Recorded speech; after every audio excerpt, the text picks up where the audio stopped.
أعوذ بالله السميع العليم من الشيطان الرجيم. بسم الله الرحمن الرحيم. العهد كلمة ذات قيمة ومعنى عالي.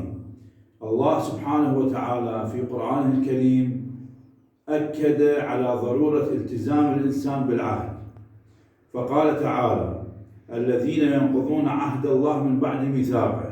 ما هو عهد الله؟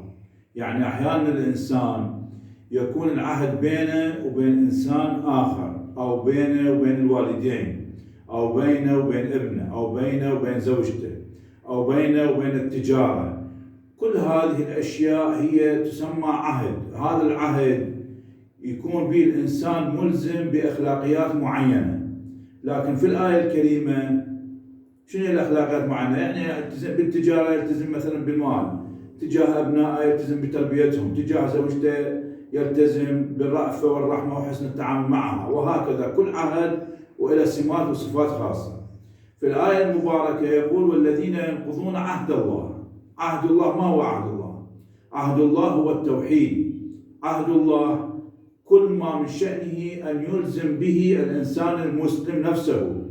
يعني إذا كان عهد الله التوحيد، وجب على الإنسان أن يكون موحدا لله تعالى، لا يشرك به أحدا، لا ولي ولا عبد ولا شيخ ولا ذلك. الله في نيتك الأولى والأخيرة أنه الله هو الرب، الله هو الذي يعبد، الله لا شريك له. لا يوجد إنسان يشارك الله في رزقه، ولا يوجد إنسان يشارك الله في عطائه، ولا يوجد إنسان يشارك الله في مشيئته.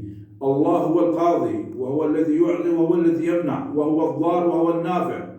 فإذا عهد الله كل ما من شأنه أن يكون واجبا على العبد من الله تعالى. التوحيد عهد من الله تعالى للإنسان، يجب على الإنسان، كل إنسان منا إذا خير مع ربه قال هناك أن للكون هذا، وأن للدنيا هذه، وللإنسان وللأعمار هناك رب، وهذا الرب واحد أحد لا شريك له، وهو ما جاء به القرآن الكريم ونصت عليه الشريعة السمحاء، الشريعة الإسلامية.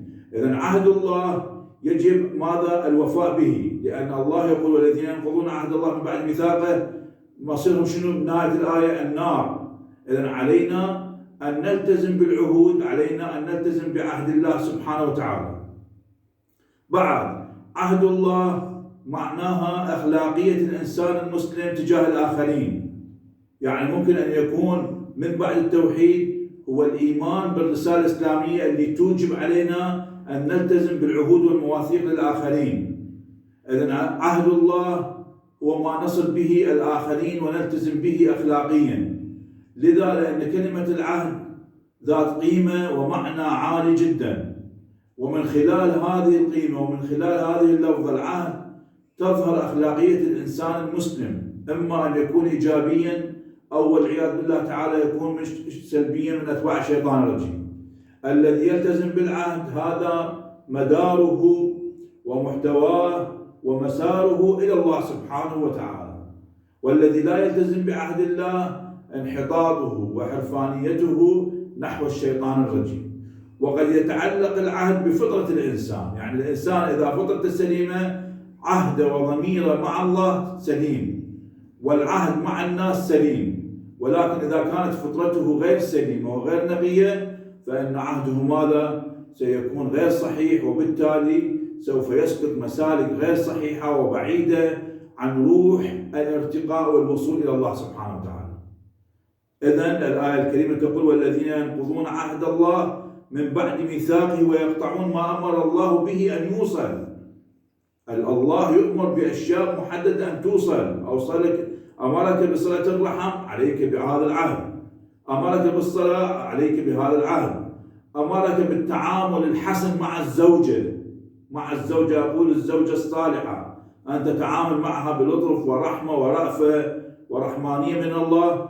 هذا عهد الله أمر به أن يوصل. فيجب علينا أن لا نقطع المواثيق والعهود الإلهية اللي من خلالها تظهر أخلاقيتنا ويظهر إسلامنا ويظهر شأننا مع الله سبحانه وتعالى. أولئك لهم اللعنة ولهم سوء الدار. عليهم اللعنة من الله تعالى ولهم سوء الدار. سوء الدار اللي هي والعياذ بالله تعالى في الدنيا خراب، وفي الآخرة النار، أعاذنا الله تعالى وإياكم منها. نسأل الله تعالى لكم ولنا المغفرة والرحمة والسعة، وأن يختم بالعاقبة الحسنى أعمالنا، والحمد لله رب العالمين.